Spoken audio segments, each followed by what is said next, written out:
Assalamualaikum warahmatullahi wabarakatuh.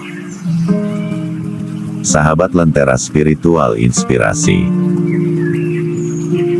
Dalam sunyi perjalanan ilmu dan kesadaran, apakah pernah engkau merenungi bahwa ada jiwa-jiwa yang dititipkan ke dunia bukan sekadar untuk hidup, tapi untuk menyalakan cahaya bagi seluruh umat manusia? Mereka datang bukan membawa pedang, tapi membawa pena.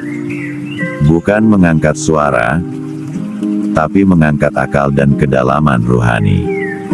Salah satu dari mereka bernama Abu Ali Al-Husain Ibn Abdullah Ibn Sina, atau dunia mengenalnya Ibnu Sina.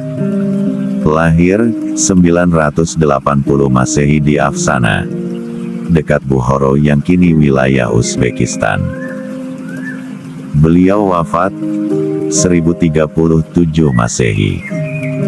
Ada yang memberi julukan Avicenna, yaitu nama latinnya yang dikenal luas di dunia barat.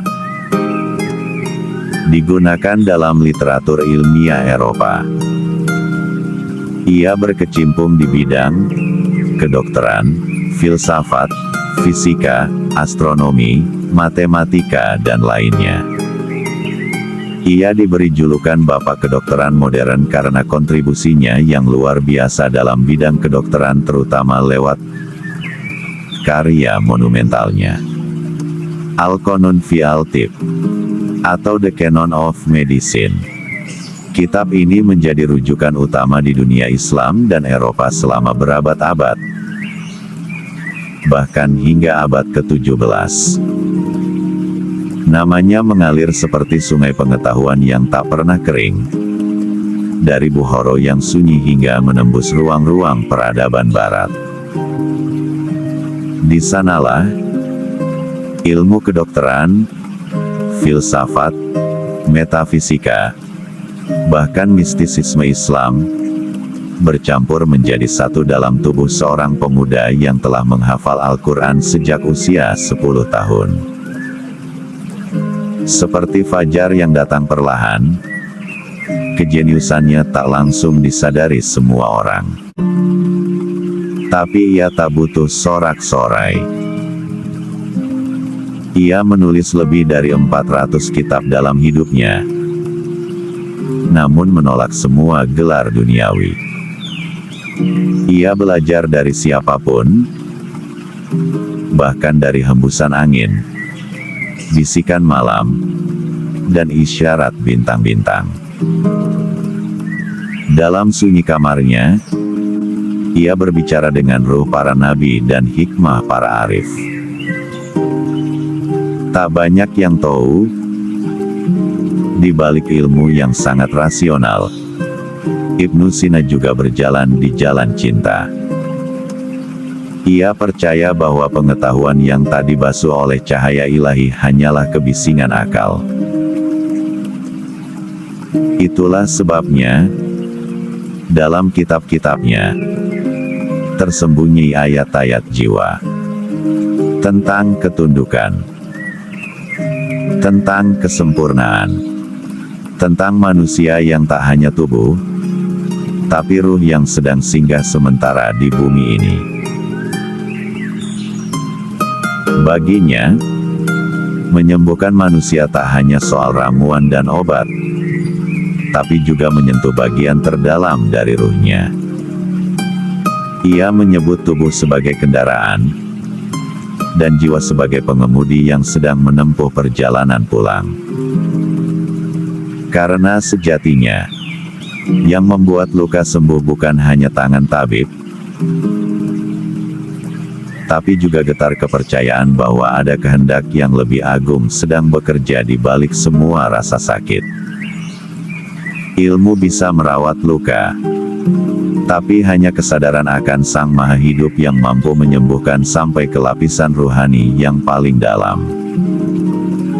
Ibnu Sina tahu itu. Ia tak hanya membaca tubuh, tapi juga membaca jiwa. Ia menaruh perhatian pada detak rindu dalam diri manusia, rindu untuk kembali menyatu dengan sang sumber. Maka setiap obat yang ia berikan selalu disertai bisikan doa dan perenungan mendalam. Karena ia sadar, manusia bukan hanya segumpal daging dan darah. Ada lapisan halus yang tak bisa dijangkau oleh pisau bedah, tapi bisa disentuh oleh cahaya iman dan pengakuan diri yang lemah di hadapan Allah. Kesembuhan sejati datang bukan hanya ketika tubuh terasa ringan, tetapi ketika hati kembali merasa bahwa ia tidak sendirian, bahwa ada yang maha lembut sedang memeluknya, meski dalam gelap dan sunyi. Di sanalah letak penyembuhan hakiki, bukan di luar, tapi di dalam. Bukan dari dunia, tapi dari zat yang menggenggam kehidupan. Sahabat cahaya, saat dunia modern berlari terlalu cepat dan akal sering menjadi penguasa tunggal, kisah Ibnu Sina mengajarkan kita bahwa ilmu tertinggi tak hanya soal tahu, tapi juga soal mengenal. Mengenal diri, mengenal Tuhan, dan barangkali jika malam ini engkau merasa lelah oleh dunia, ingatlah, ada jiwa seperti Ibnu Sina yang pernah berkata bahwa penyembuh terbaik bagi manusia bukan hanya ilmu,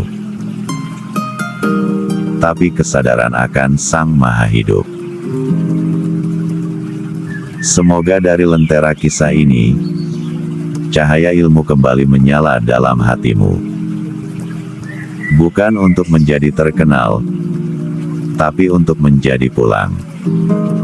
Salam damai dan sejuk dari Lentera Spiritual Inspirasi. Semoga kisah ini menjadi cahaya bagi langkah-langkahmu dalam mencari makna. Jika kisah ini menyentuh hatimu, mari bantu Lentera Spiritual Inspirasi terus menyebarkan cahaya dan pengetahuan ilahiyah dengan cara like video ini sebagai tanda bahwa cahaya itu sampai ke hatimu. Subscribe agar kita bisa terus berjalan bersama dalam perjalanan pulang ini. Bagikan kepada sahabatmu yang sedang mencari makna, agar mereka pun tahu bahwa mereka tak sendirian. Tulis di kolom komentar, apa bagian dari kisah ini yang paling menyentuh jiwamu? Atau, kisah siapa yang ingin kamu dengar selanjutnya?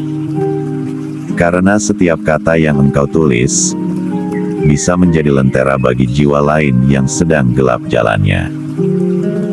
Sampai jumpa di video berikutnya, sahabat cahaya.